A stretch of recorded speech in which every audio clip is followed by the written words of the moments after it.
My guest today has been an IRA bomber, a gunman and a prison escaper. Now he's in government in Northern Ireland and along with other prominent members of his political party Sinn Fein. Nowadays, Gerry Kelly meets those from trouble spots ranging from the Palestinian-occupied territories and Iraq to Sri Lanka, Kashmir and the Philippines. Can a former gunman really help bring peace?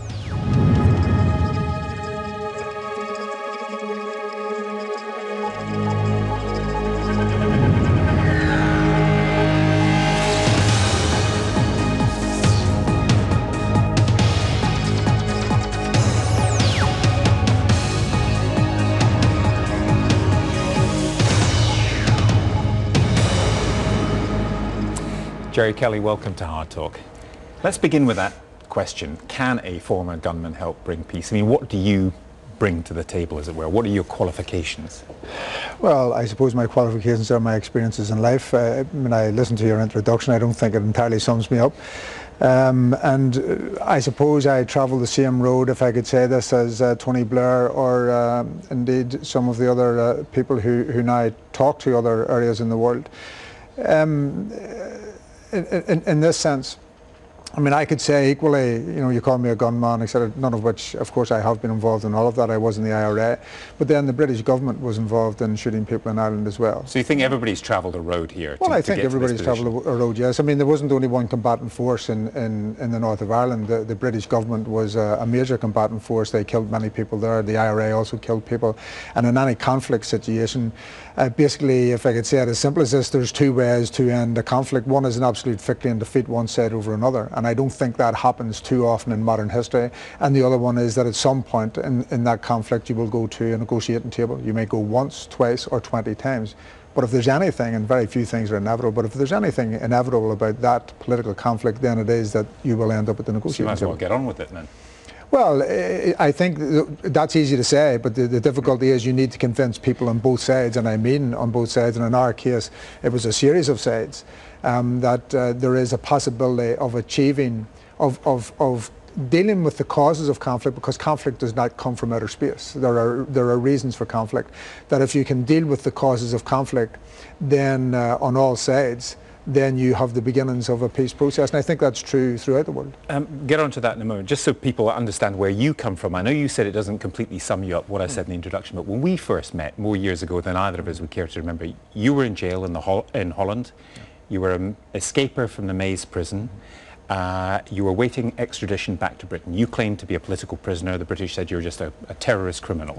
I mean, it has been an amazing journey to get you from where you were to being able to say you're a minister in the Northern Ireland government. Well, we have travelled a long distance. Let me just again take you up on this. I mean, one person's terrorist is another person's freedom fighter, and you will see this again and again, whatever conflict you look at. So let's be frank about this. As far as people in Republicans and nationalists in Ireland are concerned, the British Army were the people who were terrorising the people who were occupying our country. Now, I know that may not sit well with people, but you have to realise that that is, as far as Republicans and nationalists were concerned, what was going on, right, in Ireland. And you were, for example, one of those who launched the IRA bombing campaign in Britain. That's right. 1973, the Old Bailey bomb, something many people remember. Is there anything of those things that you did that you personally regret or feel ashamed of or think you shouldn't have done? Well, I've been asked this question many times, and let me try and be very honest, but and I'm not trying to avoid the question, but you see, I think everyone in life, including yourself, if I may say this, will have regrets in life. Now, I lived at a particular edge of life. There was a conflict, I was involved in that, I was involved militarily. I could equally put the question to Tony Blair about Iraq or to someone else about some other, where huge decisions were made. I made a personal decision, whether people agree with it or not. I didn't make it easily. I mean, I was originally, the only job I ever had before this one that paid me money was I was a local civil servant. And out of that context, I came to the decision when I was a teenager that I would join the IRA because I believed, rightly or wrongly, I believed that there was no other way of dealing with it. I'd been involved in the civil rights. The British had basically shot the civil rights movement off the street. So those are the contexts. Is there anything I regret? Of course there is. But if you forgive me not to allow it to be a trick question, I mean, you can ask that question of anybody. And are there things which we would have done different? Always. Are there things which during that period I regret? I actually could say, quite honestly, I regret any deaths. And sometimes people think that's an easy thing to say. But I do regret any deaths that took place, but that's right across the board. That's, you know, there were a number of combatant forces. I was in a combatant force, and unfortunately that's what war is. So let's look at now and looking forward and the kind of groups that you may be called in to help. For instance, you were asked to go to the Philippines to talk to people involved in an Islamic insurgency there. What can you bring to that? Why do people want to hear from you? Well, interestingly, I was there alongside Jonathan Powell, who was Tony Blair's chief of staff, and he was very central to the negotiations from the British side. And the British, in fact, the British ambassador was very keen that you be one of the, or somebody from Sinn Fein take part in this. Yes, because I think, I mean, the process in the north of Ireland is held up throughout the world now as a success. Now, and it is a success, and it's worth dealing with it from that point of view. But there's no point then just taking one point of view of what happened there. I mean, I was on one side of an historical fight or an historical struggle. Jonathan Powell was on the other side. What can I tell him? What can Jonathan Powell tell him? We can tell him where we actually agree, and we can also tell him where we disagree. And we can explain that while, and we never do this, we don't impose either the conflict that was there or the resolution of it on top of some other to sit neatly. There's no one size fits all. So you don't come with solutions. No, we don't come with solutions. What we do is we speak of our experience, and then we say to them, look, if there's things in there which you can take which will help you, and there's things you want to reject because it isn't applicable, that's okay. All we can do is tell our story, what the problems were, where the difficulties were, and you can ask questions or whatever. That's I noticed that when the Iraqi National Security Advisor, who came to Northern Ireland a couple of years ago to try to learn for Iraq some of the lessons there, he said one of the things he really learned was you must be prepared to sit down at the table with people you don't like without preconditions.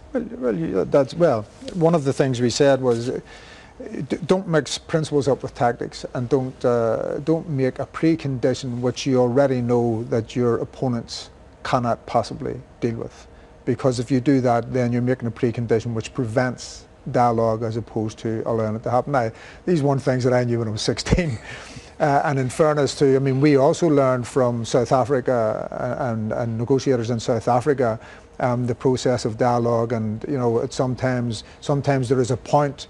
I mean, I remember, without dropping names, with Nelson Mandela actually saying, you know, sometimes there's a point in negotiations where you need to make a move which is not quid pro quo, which might just move the process forward as opposed to demanding something off your opponents. But you, as you well know, also in democratic politics, it can be very difficult for democratic politicians to deal with Islamic terrorists, quote, terrorists, unquote, or people in the IRA. I mean, John Major used to say it would turn his stomach to have talks with the IRA.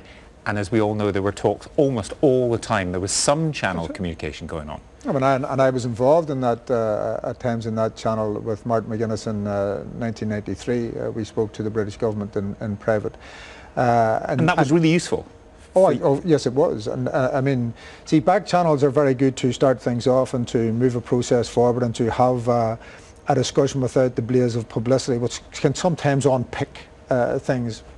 But also, I mean, it's not a criticism of media. Media can also be very helpful to peace processes. But what we learned and what we knew at that time was two things. First of all, not to have too many back channels because you have too many messages.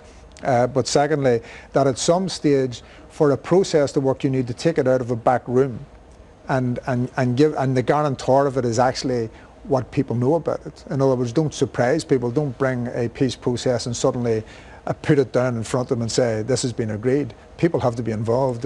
If you believe that you're fighting for people, then you can't have a peace process without involving them. But I'm really interested to know what it's like as part of a back channel which has to be secret, dealing with people. In your case, you thought of as the British oppressor or whatever title you want, and they think of you as the person who's blowing up London. I mean, the lack of trust must be pretty obvious to both sides. Well, again, if I could say, I mean, trust is something, and this comes up all the time. Interestingly, I mean, in our process and other processes, and it is one of the most asked questions, well, how can we trust them? And the answer to it, and I don't want to oversimplify this, but the reason, everybody knows you trust each other, everybody. I mean, otherwise you wouldn't have to have an agreement. because if everybody trusts each other, why would you need an agreement? Because there's no An difficulty. agreement is because there isn't enough trust. The agreement is the basis upon which you build trust. Trust itself then cannot be a precondition. So if you go in and you agree, I will do A, B and C, if you do C, D and E, then that gets you to the next stage, and as you go through that process, then trust builds in that. But if trust is a precondition, sure, you would never get off the ground in dialogue. Because you don't make peace with your friends, you make peace with you people who are absolutely do not make peace with your friends.